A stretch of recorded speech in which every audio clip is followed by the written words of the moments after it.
నీ ఒక్కడే మాత్రమే నాయన.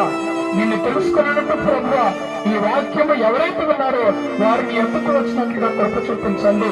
ఇదిగో బహిరంగంగా ఎవరైతే నీ నామంలో ఇంకా ఒప్పుకోలేకపోతూ ఉన్నారో నాయన, వారు ప్రభువా బహిరంగంగా నీ నామమును బాప్తిస్మము రక్షణ పొందుకొని తండ్రి నీ ఎందుకు వచ్చేటువంటి కృపను అందించమని కూడా ప్రార్థన చేస్తూ ఉన్నారు.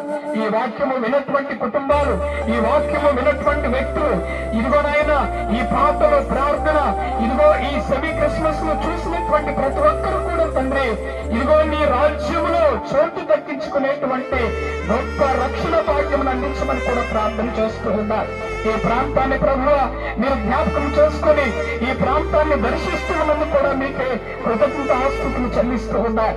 ప్రతి ఒక్కరు కూడా రక్షించబడాలి, ఏ ఒక్కరు కూడా నాయన ఇదిగో శిక్షించబడకూడదని ఇదిగో మీరు ప్రణాళిక సిద్ధపరుచుకున్నారు. కాబట్టి ఈ విధమైనటువంటి